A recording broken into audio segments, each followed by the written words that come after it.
We're trying to find out why you did this.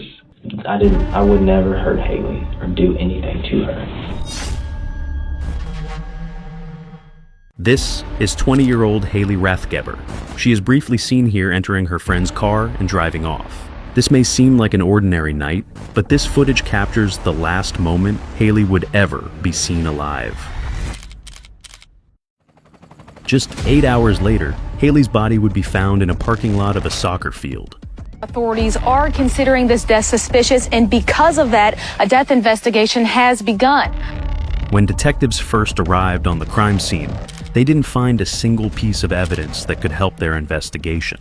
But as they started questioning her closest friends, they soon realized that one of them knew more than he was telling, and he was going to do anything to make sure it stayed that way. But we got to have the truth.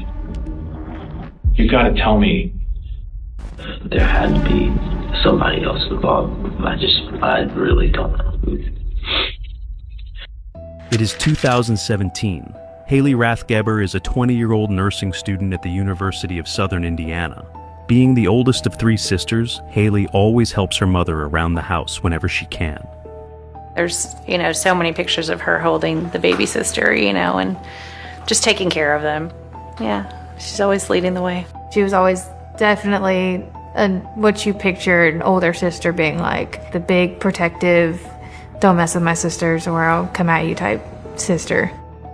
From an early age, Haley has always been someone who stands up for what is right, with a strong sense of justice and courage. When she was 12, she went to a friend's house for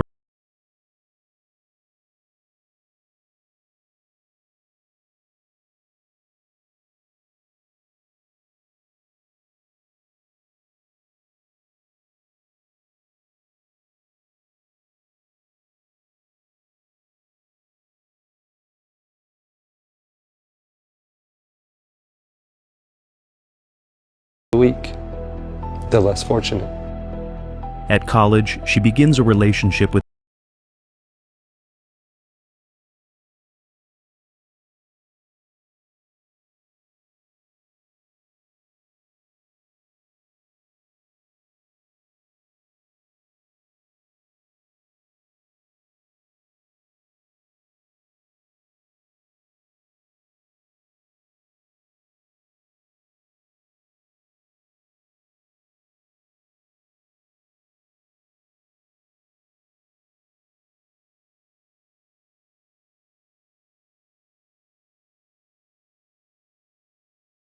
for the worse.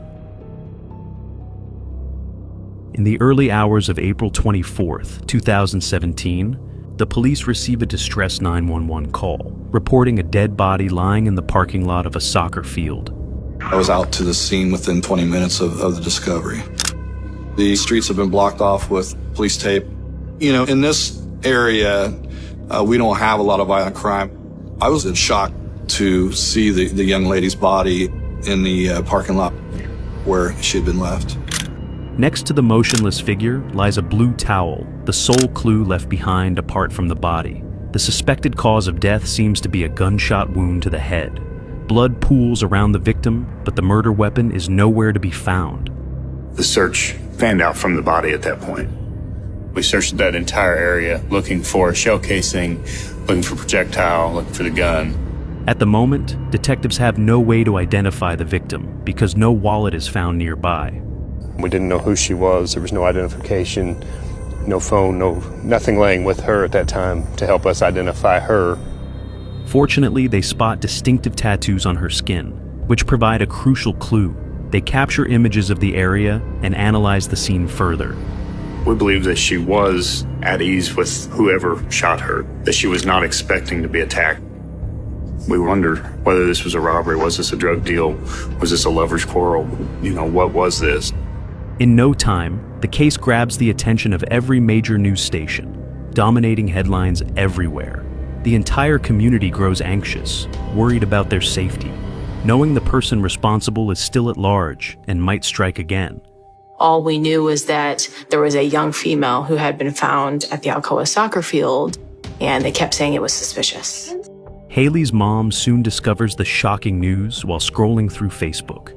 She stumbles upon the post about a young woman's body being found and feels a wave of unease wash over her. It says it's a young female. So I immediately start looking for the younger two because they're in high school in Newburgh. Just as a mom, I just want to make sure everybody's safe. I just want to find my kids. She reaches out to all 3 of her daughters, sending calls and messages. However, her eldest Haley doesn't respond. Worried, her mother and sisters start contacting Haley's friends, beginning with her best friend Ansley, but she hasn't seen or heard from Haley either. Growing more concerned, they attempt to check her location, only to discover that it's unavailable. To add to this, she also hasn't attended her exam today.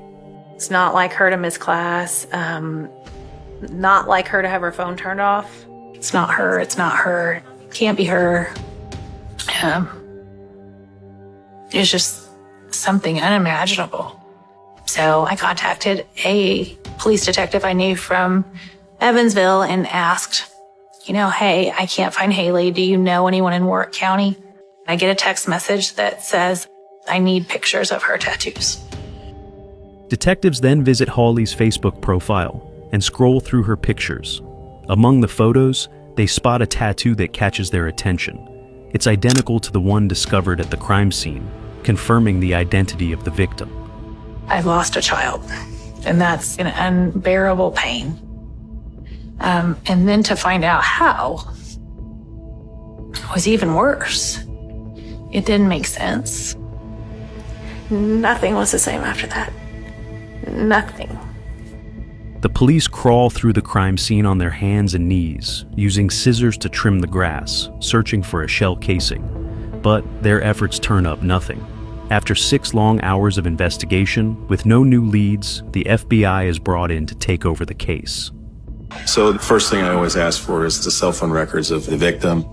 The records would tell us where she was, who she spoke to last, whether it was a text or a voice call. Basically, what you're doing is recreating like a snapshot of the last 24 hours of her life. As the investigator reviews the phone records, the medical examiner steps in to examine the body closely. He searches for any defensive wounds, carefully scraping beneath the fingernails to check for traces of another person's DNA. A blue towel discovered at the scene is also sent to the lab for DNA analysis. During the autopsy, the crime scene technician retrieves a sexual assault kit to ensure nothing is overlooked. After a thorough check, it is confirmed there are no signs of sexual assault. As the DNA test results are pending, the detectives focus their efforts on interviewing Haley's family and closest friends. During these conversations, a startling link emerges, a connection to the mysterious death of a 10-month-old baby named Jackson. Not long ago, Jackson fell down a flight of stairs. Haley rushed to the hospital, where her friend Jordan told detectives what had happened. It turns out that Thaddeus Rice, her boyfriend, accidentally dropped the baby after stumbling over a diaper bag. But when they returned home to inspect the scene, they found something strange. We walked in and Haley's like, "Do you know what's weird?" And I was like, "What?" She goes, "The diaper bag is sitting right there."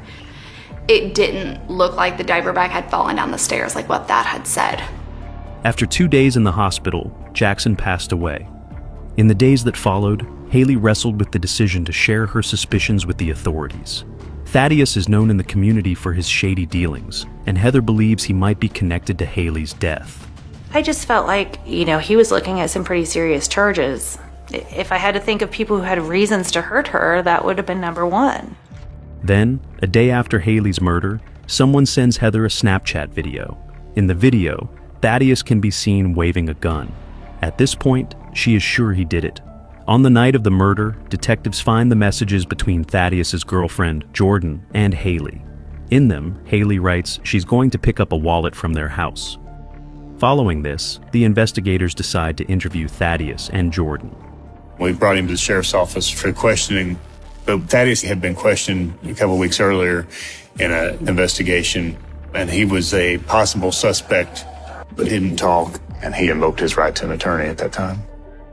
To not talk, it was suspect. And your human nature is well, you got to hide. Meanwhile, Jordan decides to cooperate. She says that she and Thaddeus spent the entire night at his brother's house. Investigators review the neighborhood's surveillance footage for any clues. The video shows Haley arriving in the area to retrieve her wallet and later leaving. However, there's no footage of Jordan or Thaddeus leaving the neighborhood, providing him with a solid alibi. Detectives now turn their attention to other Haley's friends, hoping to uncover new leads. They decide to speak with Jake Allen to learn more about Isaiah Hagen, his best friend since 8th grade. Security footage from the night of Haley's death reveals Isaiah arriving at her apartment shortly after 10:30 p.m. Later that night, Isaiah meets up with Jake. The two spend time playing video games before heading to Walmart, where another camera records them around 2 a.m. However, there is no sign of Haley with them at that point. Earlier on, Isaiah told Jake that he took Haley to a local park near a soccer field. He told me he dropped her off and he went on a separate way because she wanted to go there to meet somebody. I feel like he wasn't that type of person to just let her be there alone at that time of night. He was way too overprotective. Isaiah told us that he had no idea who Haley was meeting. He didn't really want to ask questions, but he thought it was kind of odd that she would meet somebody there. Jake also learned from others that Isaiah has been stealing from people lately, something completely out of character for him. He recalls Isaiah borrowing $600 from Haley to cover his rent. Taking this into account, the police decide to question Isaiah, hoping to uncover the truth behind his recent actions. In the interrogation room, he tells the detective the same story he told Jake before. She's like, you can go if you want to. And I was like, you sure? Like, is everything okay? She said, yeah, everything's fine. While he speaks, the other detectives dive into phone records and examine the park's security footage. Surprisingly, there's no trace of them at the park. However, the phone uncovers the truth about their actual destination.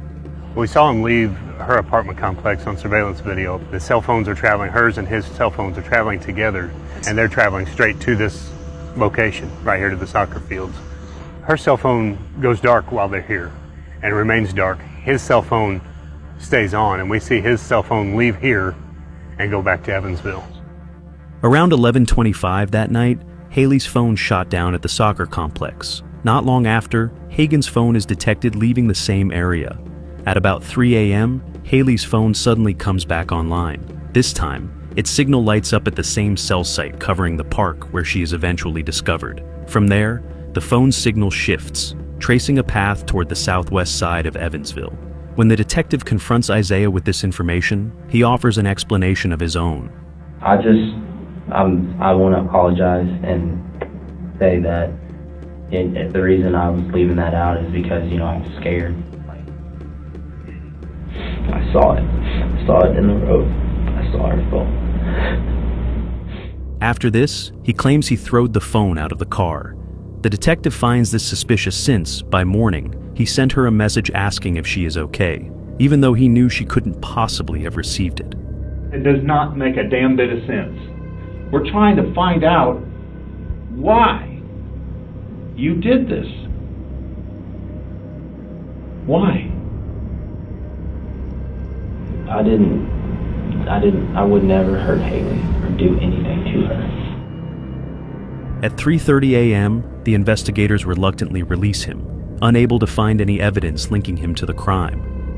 In the meantime, the medical examiner finishes the tests, but they reveal nothing useful. We didn't find there to be any sign of a struggle. The fact that there was nothing under her fingernails to indicate that she had fought, and just the fact that that gunshot came from the back leads us to believe that she knew her attacker and was comfortable with him. The detectives decide to review all the surveillance footage from Haley's apartment for that evening. Through the videos, they confirm that Isaiah showed up at her place, and soon after, the two left together. The footage later captures Isaiah returning alone the next morning and rummaging through her car. Following this, they secure a search warrant for the Hagen residence. When they arrive at the house, they encounter Isaiah's parents. They refuse to believe that he could have done something like this. He was pretty shy as a kid, good-natured, happy, easy to get along with, eager to please. Everyone loved him. Isaiah's father reveals that there is a gun in the house, but when they go to look for it, it's nowhere to be found. Their investigation leads to another startling discovery, a towel identical to the one lying near Haley's head in the parking lot. It matches in both color and brand. We were able to locate a towel from that home that was actually the same make, the same model of the towel that was located at the soccer field. Isaiah's father recounts how he has been in touch with his son that very night, discussing some money Isaiah owed him. As Isaiah spent time at the soccer field, a message from his dad popped up, asking if he had managed to get the money. Isaiah had written 2 checks, with or without Haley's consent, from her bank account. Each check, made out to himself, was for $300. One cleared, one did not clear. Mr. Hagen's father had noticed that this had not cleared because he was a joint signer on that account. The following morning, Isaiah set aside $210 on the kitchen counter for his dad. Meanwhile, detectives remember that he has been taking things from his roommates, including a living room TV. On top of that, Isaiah has been finding it hard to hold down a steady job. He was at one point taking from me, taking from my roommate, taking from his roommate, and, pawning stuff off for money for whatever trouble he was in. Detectives suspect a financial motive behind the murder, but they still lack any hard evidence or a confession linking him to the crime. We had no physical evidence. They had no gun. They had no bullet. They had no casing. The DNA testing they did on that towel showed that none of Isaiah Hagen's DNA was present. Despite the lack of physical evidence, the detectives decide to take Isaiah into custody. Their strongest lead lies in the interrogation footage, where Isaiah's shifting stories and repeated lies paint a suspicious picture. At the trial, the prosecution plays the whole 9 hours of the interrogation to the jury.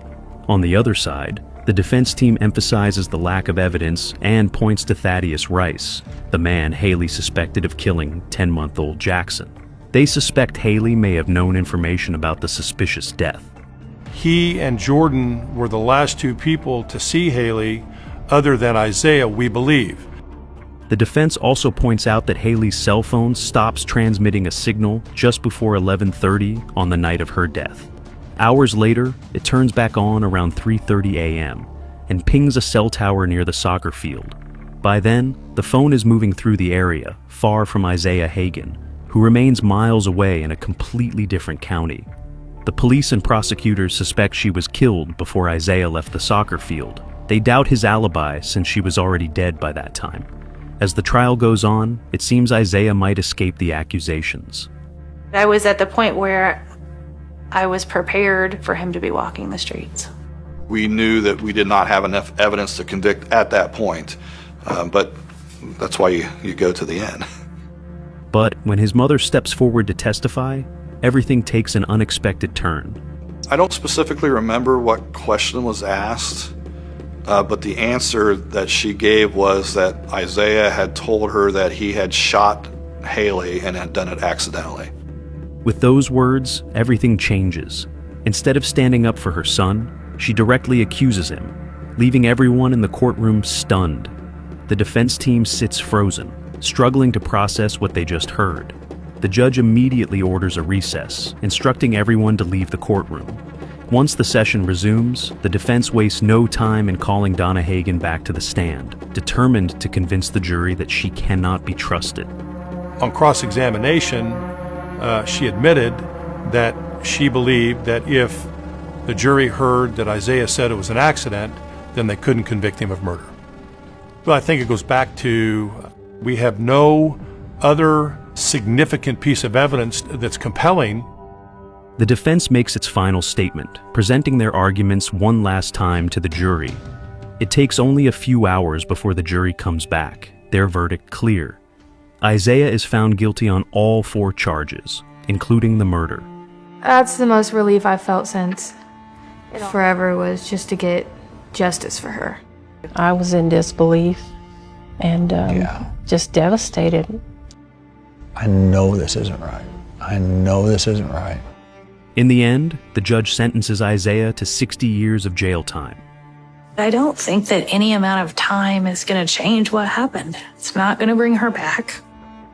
I want him dead. I'm not ashamed to say it. Thank God they put him in prison. I don't think that any of us have come to terms with what happened yet, and that she's really gone.